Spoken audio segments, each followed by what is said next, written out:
Hey everyone! Nice to be back. In this video, I'm going to update foreigners.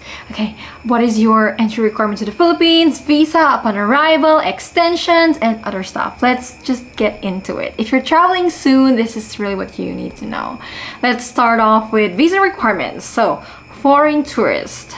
There are two ways for you to enter the Philippines. That is through enter visa-free or 9A visa. First, visa-free. Well, majority of countries in the world or nationals in the world can enter the Philippines visa-free. Countries in yellow can stay in here for 30 days. Visa-free entry and stay, while countries in blue like Israel and Brazil can stay here for 59 days. Countries in gray, they must apply for a 9A visa prior to traveling to the country. So 30 days, that's what most of you are getting. But what are the requirements to enter visa-free? It's very simple. You just have to have your passport valid for more than 6 months, or more than 6 months valid for your intended stay, and a return ticket or an onward ticket not later than or not more than your maximum stay. So since most of you are allowed to stay visa-free for 30 days, then your onward or return ticket must be within 30 days. Yes, I know it's a question. Do you really need to have that return and onward ticket within your allowable stay or within 30 days? A lot of you may be planning on staying longer than that or extending. Yeah, you have to, guys. Most of the time, it's actually not the immigration that checks, it's the airline. Immigration will likely won't ask or see or check your return or onward ticket, but your airline will probably will. So you don't want to have issues upon check-in. Okay, an option that is available for those who want to stay longer but don't want to get that return ticket or onward ticket within 30 days is, well, just rent a ticket online. This is for 14 bucks and it's a legitimate, verifiable ticket reservation. And it's usually valid for 48 hours. So when you land, it's still valid and they can check it online. No worries.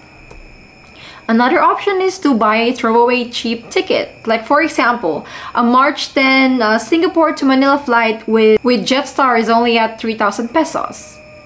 Or if you buy a refundable ticket, if it's any flight that's going or leaving the US, it's refundable as long as you cancel it within 24 hours. So that's a rule of the government. You can do that as well. Cancel it within 24 hours. Like book it on the day of your flight and then as soon as you arrive or while you're traveling, cancel it. How about applying for a 9A visa or a tourist visa? What's the difference, Jennifer? Well, the 9A visa is simply just a temporary visitor's visa. It's a must for visa required nationals like these nationals. They must apply for this 9A visa before traveling to the country, and optional for visa-free nationals. So the 9A visa, usually the requirements are passport, you have to register to visa.gov.ph, you have to show proof of financial capability, bank statement or payslip, credit card statement, and a return or an onward ticket. But when you apply for a 9A visa, you'd have to mail your passport. And this is usually the cost. So again, just two ways, enter visa-free or through a 9A visitor visa. I will go into detail about 9A visa next video. Let's go into COVID-19 protocols. We still have just a little bit of protocols left. It's still between being vaccinated and unvaccinated. For vaccinated individuals, no need for quarantine, no need for testing. You really just have to bring your vaccination card and register to eTravel. To be fully vaccinated, you just have to have completed a 2-series shot, first dose and second dose, or first shot of J&J, and more than 14 days must have passed since you got that second shot or first shot of J&J. Third shot or a booster is no longer required, but it's highly recommended. While for our unvaccinated and partially vaccinated travelers who are 15 years old and above, well, you still have to show a negative test result. It is best that you get it done before your arrival in the country. Do it in your country of origin. The test should be a rapid antigen test taken within 24 hours before departure. Okay, departure is the word, not arrival. So it can be a remotely supervised test, or it can be a test that was done in a clinic or in a healthcare facility, as long as it is within the valid time frame. Again, it's within 24 hours prior to departure. Layovers are not counted as long as you stay inside the airport in your layover countries. You can also have the test done upon arrival here in the country. That's totally up to you. Just prepare about 600 to 1,500 pesos. But I don't recommend that, because if you test positive upon arrival, you'll be sent to quarantine. So just get the test done in your country. While for children who are traveling with you and they're under 15 years old, they will simply just follow whatever the protocol is with the traveling parent or guardian. So for example, if the traveling parent or guardian is fully vaccinated, then the child no need to get tested. If the traveling parent or guardian is unvaccinated and they have a negative test result, the child who is under 15 no need to get tested. Okay? And then next one is e-travel. It's an electronic travel system. It's used by Immigration and Department of Health. It's just a website. You just register your information there, your travel details. It's required for all passengers bound to the Philippines. It's through etravel.gov.ph. It's a web-based form, etravel.gov.ph. Every time you enter the country, you register. Okay, and this is pretty easy. I made a tutorial about this. eTravel, I'll put the link in the comment section. This is really just easy. Once you have successfully registered, you get a QR code with a green background if you're fully vaccinated. While if you're unvaccinated, you get a QR code as well with a red background. Upon arrival, right? Let's just clear it up. Upon check-in, what you would need to show is your passport that has to be more than 6 months valid. Your vaccination card if you're fully vaccinated, and then your e-travel QR code, and a return or onward ticket. So 4 things. While if you are unvaccinated, same thing, a negative test result. I highly recommend you get that test done in your country of origin. Upon arrival in the Philippines, it's pretty simple. First, you show your e-travel QR code. They'll scan that. It can either be printed or on your phone. And then immigration, expect long lines though. Yeah, there aren't many booths for foreign nationals, fortunately.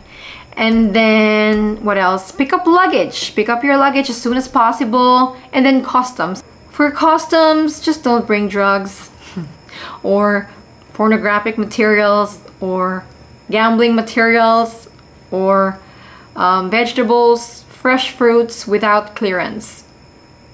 We're pretty lax here. Customs, Philippine customs is pretty lax and lenient. But before you leave the airport, guys, please inspect your luggage for any broken or damaged locks or cut zippers or tamper evident seals. There have been incidents of airport luggage theft. Yeah. So please double check your bags before you leave. If there's anything missing, if there's anything suspicious, report directly to your airline. When you leave the airport, it's really just back to normal.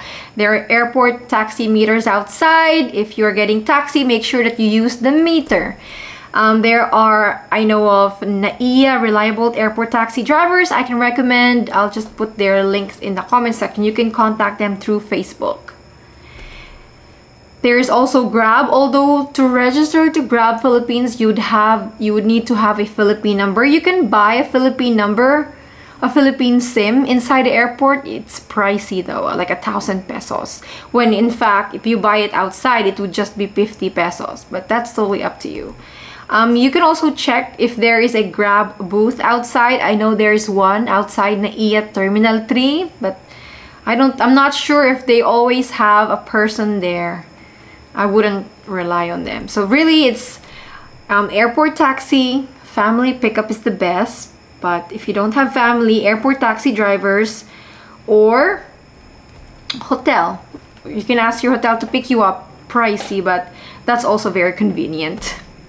While staying longer, let's say you love the Philippines, you found someone, or you want to explore more, you want to hang around here. First step, okay, you entered visa-free, right? The first extension should be 29 days. It's called Visa Waiver Program.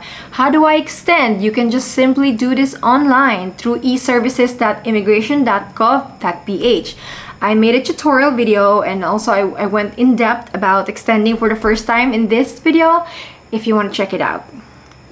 But hey, again, you can just simply do this online. The first extension can be done online, eservices.immigration.gov.ph. And next, after you have stayed for 30 plus 29 days, you still want to stay longer, then you can extend for 1 month, 2 months, or 6 months. But mostly it's 1 month or 2 months. You can go to any immigration office. Unfortunately, this option is still not yet available online. We're waiting for immigration to update their system. So for the extension, 1 month or 2 months, you have to go to an immigration office or get in touch with an agency that is affiliated with immigration. I'll put the link for agencies that are affiliated with immigration if you want to check out. Yeah. So immigration offices are scattered throughout the country, but you may find that each office have their own rules and fees. It's for every office. Don't be surprised. That's the Philippines. There's no such thing as uniformity here. But for example, if you are extending your stay and you are in Cebu area, it would cost you for the first month 4,400 pesos. First extension, that already includes your ECC exemption, your visa sticker. It's already express. So you would get your extension immediately. You don't have to return the next day or a few days later. Well, if you're interested to do a 6 months extension, that's the longest extension that you can apply to as a tourist. Again, different rules for different office. Not all offices offer this to tourists. Some offices offer the 6 months extension only for foreigners who are married to Filipinas. So, if you're plain regular tourist, not married to Filipina, you might want to try applying for 6 months extension at the main office in Intramuros, Manila. While the ACRI card this card would be issued to you after you extend your stay for 59 days. So right, you entered visa-free 30 days and then you extended 29 days. And then if you extend after that again, you will be given an ACRI card. What's the purpose?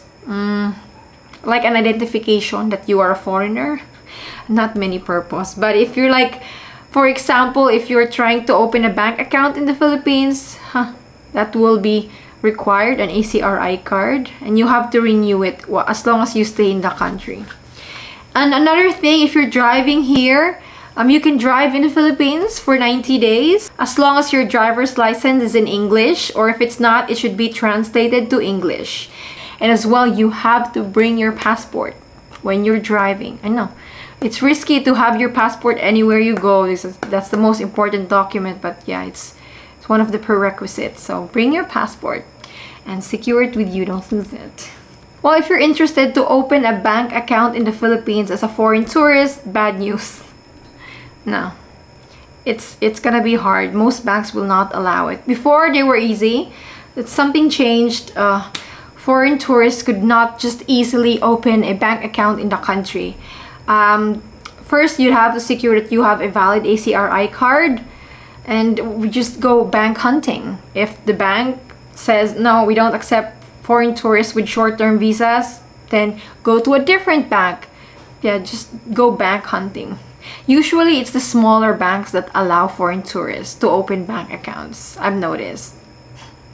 Well, if you are a foreign tourist who was able to open a bank account here, comment down below.